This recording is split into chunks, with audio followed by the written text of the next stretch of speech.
Uh, but yeah, so I know conversations been going on here, man. Usually when the summertime comes, man. Once the free agency is over with, draft and all those good things, man. It's a dead period. A lot of people are just kind of just going crazy on the internet saying some wild stuff, man. So lately it seems like that's not just lately. It might have been revved up lately because there hasn't really been anything out there to talk about lately, but it just seems like lately, man, a lot of disrespect has been going on here, man, for two of the greatest players to ever lace them up, and that's Jordan and Kobe Bryant. Some people online, well, not online, well, it's people online too, but a lot of podcasts and stuff like that. Former players, podcast people in general have been kind of throwing jabs at both of the players. Kobe passed away, so he can't really defend himself. We all know Jordan don't really come out here and defend himself like that. He usually lets the people who are fans of him do that for him.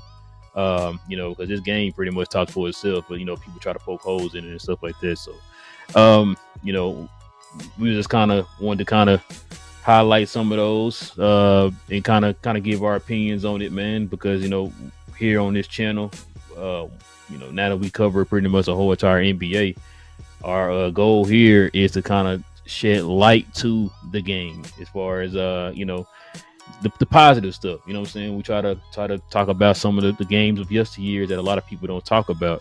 Um, Try to bring light to the game as far as try to educate folks, man. Because I know a lot of people don't like to do their own research. A lot of people just go by what they hear. They'll see a highlight or two and think they know the whole story, right?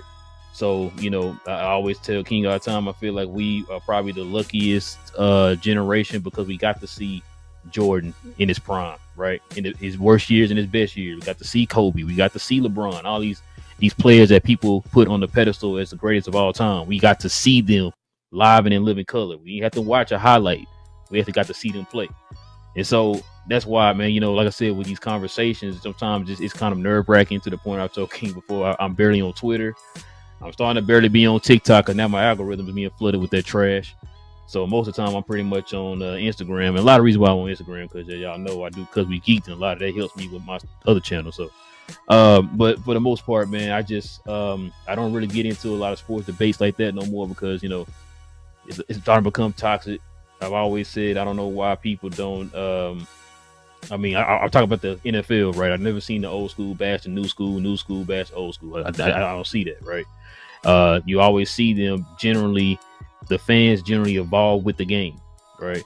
Only in basketball where we're divided with the new school and the old school. I always talked about the fact that growing up, I wasn't lucky to watch Kareem and them in their prime and all that stuff, right? Dr. J's of the world. So when people who are older than me were telling me about these guys, me being a person who loved the game, I decided to go back and do my own research and kind of learn up about these guys. I didn't look at it with a judgmental eye or like, they ain't all that. It's like, no, I'm gonna see what they're talking about. And when they point out certain things, it's like, okay, but then on top of that, I'm learning more about these guys on top of what these people are telling me.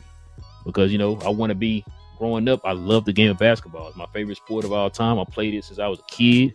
I grew up around it. I would talk about my pops played it for years. My mom played it when she was in high school.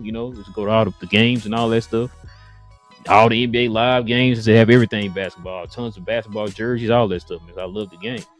And so me loving the game, I try to build my knowledge of the game. And that's also including, getting the knowledge of players before the players that I know, the players that I've seen. That's to help me to gain an understanding. I always say that all the time too. It helps you gain an understanding of what you see today. And so, we, like I said, we live in a time where nobody wants to take the time to do that. They got all the answers already. I put a couple highlights or whatever. So, but anyway, listen, man.